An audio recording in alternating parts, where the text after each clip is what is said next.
tous les Sith qui existent dans Star Wars, un seul a su surpasser l'étendue du pouvoir du côté obscur. Je parle pas ici de Dark Sidious, bien qu'il ait marqué son époque, ni de Dark Revan. Aujourd'hui, je vais vous parler de mon Sith préféré de l'univers étendu, considéré comme le plus puissant être de cette galaxie lointaine, très lointaine. Vitiat, aussi connu sous le nom de Valkorion ou encore Tenebrae. Nous ferons connaître des Jedi. Enfin, nous aurons notre revanche. Quelle bonne idée de venir vous joindre à nous. La fête est terminée. Tu étais l'élu, c'était toi.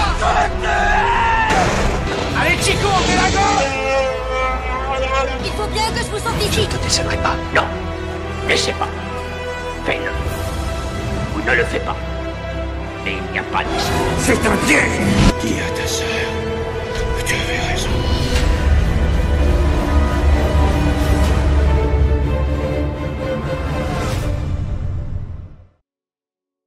Vitiat est né sur la planète Medrias, dans une famille de fermiers. Dès son plus jeune âge, il fut appelé Tenebrae, dû à la noirceur de ses yeux. Certains diraient même qu'il serait aussi noir que le vide spatial. Ouais, rien que ça. Mais ce qui est encore plus surprenant chez lui, c'est la puissance et le pouvoir que sa personne pouvait dégager. Pour vous illustrer mes propos, sa simple présence faisait fuir les animaux autour de lui, et sa voix, alors qu'il n'était qu'un enfant, était froide et profonde. À ses 6 ans, les premiers problèmes arrivèrent, quand il manifesta les premiers signes de la force. Ses parents n'étant pas sensibles à la force ne comprenaient pas. Sa mère avoua finalement qu'elle avait eu une relation avec un seigneur Sith, du nom de Dramat. Son père, qui ne l'était pas au final, devint fou de rage et s'attaqua à sa mère. Tenebrae l'en empêcha et lui brisa la nuque simplement par la pensée. Bien qu'il ait défendu sa mère, la colère envers l'infidélité de sa génitrice le poussa à la torturer, et ce jusqu'à sa mort.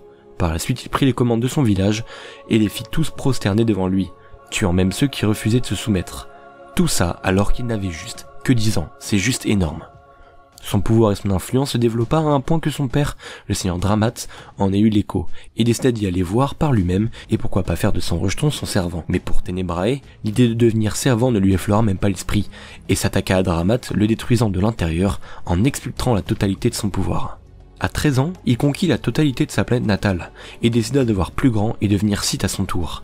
Ainsi, il alla à la rencontre de Marc Aragnos, qui alors impressionné par son incommensurable pouvoir, lui donna le titre de seigneur Vitiat. Il retourna ensuite sur Medrias, qu'il renomma par la suite Nathema, et resta pendant près de 100 ans, afin de se consacrer pleinement au côté obscur pour étendre encore plus son pouvoir, et ne participe à aucun autre événement majeur de cette période dans la galaxie. Après la purge des Sith par les Jedi, Vitiat convoqua le reste des Sith, et bien qu'une poignée refusèrent d'accepter l'invitation, nombreux sont ceux qui ont accepté l'appel. Sur place, il demanda à ses convives de participer à un rituel, qui leur permettrait de se venger de ce que l'on fait subir les Jedi, du moins c'est ce qu'il leur a fait croire. En effet, puisque durant ces rituels, il élimina toute trace de résistance présente dans leur esprit et absorba leur vitalité mais aussi celle de la planète tout entière, y absorbant aussi toute la force qui émanait de Nathema, recevant ainsi un pouvoir pratiquement divin, le rendant immortel.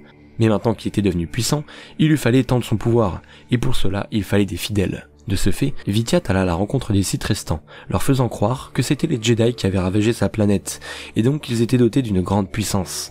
Mais il leur promit aussi que s'ils le rejoignaient, il les protégerait, en dissimulant leur position puisqu'ils iraient se cacher sur une planète isolée pour devenir plus forts que jamais. C'est après 20 longues années que le Seigneur Noir et ses disciples finissent par trouver dans les régions inconnues une planète idéale pour bâtir leur empire, la planète Rumunkas. Vitiat fait de cette planète alors la capitale de son propre empire, fonde un conseil noir afin de mieux gouverner et s'autoproclame empereur des Sith. Il réussit ainsi à maintenir fermement son empire grâce à son immortalité. Peu de temps après, l'empereur persuada Mandalore l'Ultime, le leader des Mandaloriens, de l'aider à rechercher le fils de Dramat, donc son demi-frère, nommé Dramat le Second, en échange de la vision qu'aurait eu l'empereur, où les Mandaloriens vaincraient la République et ainsi prendraient le contrôle total de la galaxie. Ne voyant pas la fourberie de Vitiat, Mandalore le crut sur parole et déclenche la guerre à la République. Vers la fin de la guerre mandalorienne, aux alentours de 3960 avant la bataille de Yavin, l'empereur Sith reçut de manière impromptue l'arrivée de 2 Jedi, Revan et Malak. Ces 2 Jedi, victorieux face aux Mandaloriens, avaient trouvé des traces Sith leur indiquant la présence des Vitiat. L'empereur se servit de ce qu'ils avaient vu sur les Sith pour les corrompre à leur tour au côté obscur, bien que les 2 Jedi avaient déjà commencé à chuter vers le côté obscur en agissant contre le consentement de l'ordre Jedi et leurs diverses découvertes sur les Sith durant la guerre mandalorienne.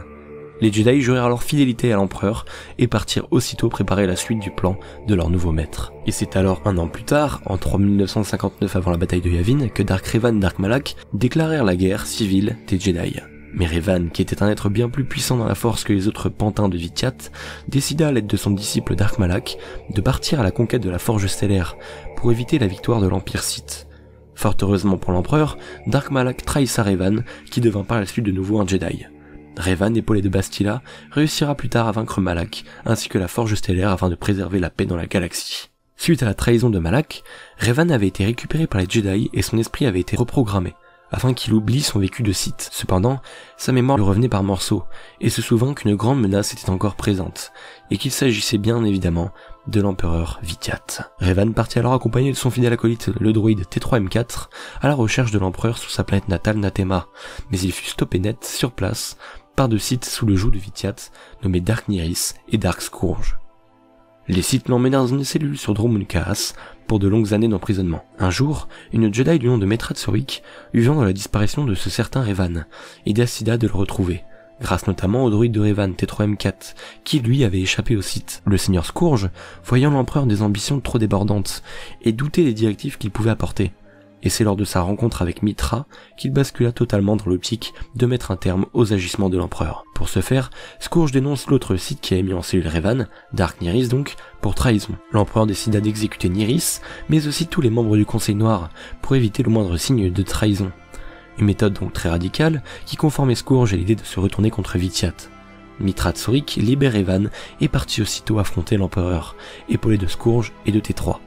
Revan ayant récupéré ses esprits, partit aussitôt lui aussi à l'assaut, face au grand seigneur noir. Mais Vityat était trop puissant, il prit le dessus en explosant T3M4 et brûla Revan avec ses éclairs. Voyant la victoire de l'empereur arriver à grands pas, Scourge trahit ses alliés en tuant dans le dos Mitra, et Revan quant à lui fut projeté et perdit connaissance. Ainsi, Scourge eut tout de même les louanges de Vityat, qui lui offra l'immortalité. Le Sith accepta afin d'avoir le temps de peaufiner un nouveau et meilleur plan pour mettre un terme aux agissements de ce tyran.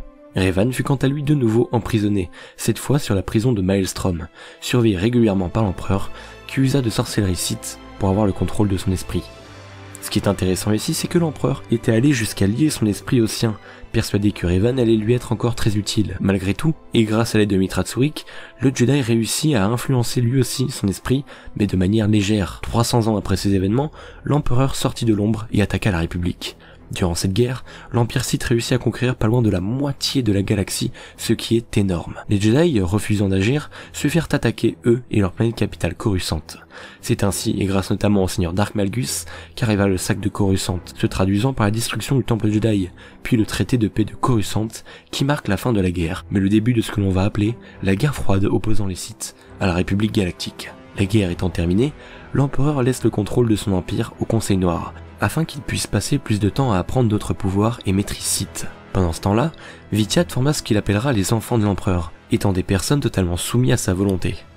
Parmi eux, il y avait un membre du Conseil Jedi, le maître Sio Bakarn, mais aussi une certaine Kira Carson, mais celle-ci refusa de se plier à son joug, et bien que l'empereur tenta de l'arrêter, rien n'y est fait, puisque celle-ci était protégée par un mystérieux maître Jedi, qui dans les visions de l'empereur, allait le mettre hors d'état de nuire. Mais il était trop tard, puisque le Jedi en question a pris la position de l'empereur, et bien qu'il tenta une première fois de l'attaquer, se traduisant par un échec, il réussit tout de même à s'en tirer grâce évidemment au seigneur Scourge, qui lui vint en aide. Scourge rejoint le Jedi et annonce le plan de son maître, Vityat donc, au conseil des Jedi. L'empereur ayant perdu Scourge et la trace du Jedi, qui dans ses visions serait son bourreau, devint fou de rage et décide de répéter ce qu'il a fait sur Nathema. Vous savez, quand il avait absorbé toute l'énergie de la planète. Et bien cette fois-ci, il va le faire, mais à l'échelle de la galaxie tout entière. La République répliqua pour éviter ce massacre, et lancèrent un assaut d'envergure sur le Dromund Kaas, permettant de faire une diversion au maître Jedi pour qu'il puisse affronter l'empereur. Ce qui fut chose faite. Le Jedi, comme dans la vision de Vityat, met fin à son règne en le tuant dans un duel épique. Mais, oui parce qu'il y a toujours un mais, le cadavre au sol était en réalité une réincarnation de celui-ci. L'empereur était donc toujours en vie. En 3638 avant la bataille de Yavin, alors que Revan était de retour, les Jedi et les Sith s'accordèrent à s'allier pour mettre un terme aux agissements de ce dernier, ce qui fut chose faite sur la planète Yavin 4. Cependant, Revan était manipulé et utilisé par Vityat, et grâce à l'action de Revan et la mort de ses Revanites, eh bien l'empereur a pu se réincarner en essence de force. Vityat alla donc sur Ziost et s'empara de nombreux corps, tellement que la planète se tourna vers une guerre civile de grande ampleur. Et bien que Teron Shan et Lana Beniko tentèrent de stopper cette crise, l'empereur déchaîna son pouvoir de nouveau et absorba toute vie et énergie présente sur Ziost, en l'espace de quelques secondes. Débordant d'énergie, il décide de prendre possession d'un corps qu'il façonna depuis des siècles. Vous le connaissez tous, il s'agit de Valkorion. C'est sur la planète Zakel alors que se trouvait le grand guerrier Valkorion, un leader pour les habitants de Zakel. Et Zakel étant une planète bien unique en son genre, contrairement à celle connue dans Star Wars, avec des cultures différentes du reste de la galaxie, elle était vraiment la planète parfaite pour rebâtir un empire. Ainsi, il gagna la confiance de ses habitants et forgea un puissant empire du nom de l'Empire éternel de Zakel, se proclamant de nouveau empereur immortel. Il possède entre autres la flotte éternelle, étant composée de plusieurs milliers de croiseurs rapides et robustes provenant de Lokat. De plus, il forma une famille avec une de ses subordonnées, nommée Senya Tyral, avec qui il eut 3 enfants, 2 jumeaux du nom de Arkan et Texan, et une fille nommée Veilin, fille que Valkorion entraînera de manière très intensive pour qu'elle puisse sans doute un jour l'égaler.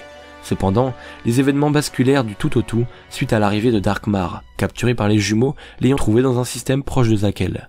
Mais ils avaient aussi capturé les alliés de Mar, dont une personne que l'on nommera l'étranger. Dans le jeu Star Wars The Republic, eh bien c'est votre personnage qui est donc l'étranger. Alors que Valkorion passa à l'interrogatoire, Darkmar refusa de s'y plier et tenta de le tuer, mais en vain, car l'empereur l'électrocuta et mit fin à ses jours. L'étranger quant à lui n'eut pas le même traitement. Arkan, alors fou de rage, oui parce qu'entre temps il est important de noter que Arkan a tué son frère Texan par excès de colère alors qu'il voulait tuer son père. Donc Arkan, fou de rage, décide de mettre fin une bonne fois pour toutes à Valkorion, et aidé de l'étranger, ils réussirent à en venir à bout, malgré le fait que ce dernier perdit connaissance durant le combat. Arkan prend alors le trône, faisant croire à un mensonge, en annonçant que c'était seulement dû à cet étranger si Valkorion était mort. Mais en réalité, et comme vous vous en doutez, il ne l'était pas vraiment. Ouais, clairement Vitiat est increvable, vous pouvez le dire. Alors que l'étranger donna le coup fatal sur l'empereur, ce dernier prit possession de son corps qui maintenant était placé sous carbonite. Étant toujours en vie, il décida de rester sur le corps de l'étranger et de l'aider à mettre fin au règne d'Arkan. 5 années plus tard, l'étranger fut sorti de la carbonite par ses alliés, dont Lana Beniko et T701. L'empereur quant à lui se faisait discret dans son hôte pour ne pas se faire remarquer. Mais alors qu'ils réussirent à quitter Zakel, nos héros arrivent finalement sur l'asile, un spatioport comportant les descendants de Zakel. Ces derniers découvrent finalement la présence de Vitiat en l'étranger et décident d'appeler sur place Arkan afin que l'étranger, alors possédé par l'empereur, puisse affronter le nouvel empereur. Mais ils réussirent à s'échapper des griffes de ce dernier, sans doute dû au pouvoir de Valkorion. Par la suite, Vitiat continuera à se faire discret afin de visualiser l'étendue du pouvoir de cet étranger. Et c'est seulement durant la bataille sur Odesen qu'Arkan refera surface et affrontera de nouveau l'étranger. Cependant, le fils de Valkorion fut dominé, mais pas éliminé pour autant. En effet, l'étranger utilisa Arkan pour qu'il puisse l'aider à conquérir le trône éternel, alors dirigé par sa sœur Veilin. Les années d'entraînement de celle-ci ont fait d'elle une redoutable guerrière, digne de gouverner le trône. Et c'est sur Nathema qu'un duel éclata opposant l'étranger à Veilin. Un combat intense se lança, mettant à mal Valkorion, qui était pourtant l'être le plus puissant de toute la galaxie. Veilin perd finalement le combat, laissant la flotte éternelle sans dirigeant, ce qui provoqua entre autres un assaut démesuré de cette flotte sur les systèmes avoisinants. Valkorion, qui comme on le sait bien était manipulateur, fit comprendre à l'étranger que s'il voulait stopper cela, il doit à tout prix prendre le contrôle du trône. Ceci étant un stratagème, car si l'étranger siège sur le trône, cela induirait à l'emprise totale de Valkorion sur celui-ci. Mais son hôte était fort mentalement, et tout comme Revan jadis, il sut en faire une arme, pour se défaire de l'emprise de Valkorion. Valkorion fit face alors à la résistance à la fois de l'étranger, mais aussi de tous ses enfants, dont Veilin, Arkan et Texan, réincarnés en esprit de force. Mais il y avait aussi Senya et enfin son propre père, le seigneur Dramat. L'empereur ne pouvait faire face à tous ses ennemis et périt une bonne fois pour toutes par l'étranger, qui lui donna le coup de grâce. La mort de Valkorion fut perçue dans toutes les galaxies. Son règne était terminé, du moins pas tout à fait. Kira Carson et Scourge trouvèrent durant leurs recherches sur Vitiat de multiples clones de celui-ci, clones qu'ils s'empressèrent d'éliminer un à un. Mais là était tout le vice de l'empereur, puisqu'à partir du moment où tous ces clones ont été tués, ainsi que son corps originel, celui de Tenebrae donc, cela déclencherait l'activation de son arme ultime. Cette arme avait pour but de contaminer ceux qui ont éliminé son corps originel, d'une maladie qui fait tomber ses victimes dans un coma imminent, mais surtout, elle faisait fusionner l'esprit de ses victimes en une entité malveillante. Évidemment, cette maladie pourrait donc faire revenir Vitiat. Scourge et Kira ont perdu connaissance pendant près d'1 an. Un an pour que finalement Satele Shan et la nouvelle génération de Padawan puissent venir à la rescousse de nos 2 héros. Ignorant le fait qu'ils étaient contaminés, la maladie se propagea sur tous les Padawan, mais aussi Satele Shan en personne. Scourge et Kira, revenant de leur long coma, remarquèrent la situation, et voyant l'état critique qui se présentait à eux, décident de faire appel à l'étranger, celui qui avait mis fin à l'empereur sous la forme de Valkorion auparavant. Et c'est après de longues recherches qu'il découvre finalement comment tous les sauver de leur coma, et comment empêcher le retour de l'empereur. Il fallait lier leur esprit à celui de Satil, qui était tout comme ses élèves dans le coma, sous l'influence de Vityat. Une fois ce rituel fait, l'étranger se retrouva dans l'esprit de la Jedi et se met à affronter toutes les formes de l'empereur. Sa forme originelle, Tenebrae, sa seconde forme, puis sa dernière, celle de Valkorion. Mais l'empereur des Sith était aveuglé par son pouvoir, et l'arrivée de tous les esprits tourmentés par Tenebrae apparurent, avec notamment Revan, Darkmar, Texan et Arkan, Scourge, Kira, bref, ils étaient tous là pour s'opposer à son pouvoir dévastateur. L'union fait la force, un vortex d'énergie lumineuse se retourna contre Vityat, et ses différentes formes, le rendant à l'état de poussière. Ça y est, il en était fini pour Tenebrae. Ceci marqua alors la fin de l'empereur que l'on va considérer comme immortel, dû à ses 1300 années d'existence. Voilà, vous comprenez maintenant pourquoi je trouve que ce site est beaucoup plus puissant que Dark Sidious. Merci à tous d'avoir écouté cette vidéo jusqu'au bout. Si elle vous a plu, n'hésitez pas à lâcher le pouce bleu de l'espace pour me le faire savoir. N'hésitez pas aussi à vous abonner pour rejoindre la force. Cela permettrait aussi d'agrandir la communauté de la chaîne. Si vous avez aussi envie de faire découvrir cette vidéo aux autres, n'hésitez pas à la partager. Et sur ce, je vous laisse en vous souhaitant une bonne continuation. Sur ce, que la force soit avec vous, et à très vite mes fans de Star Wars.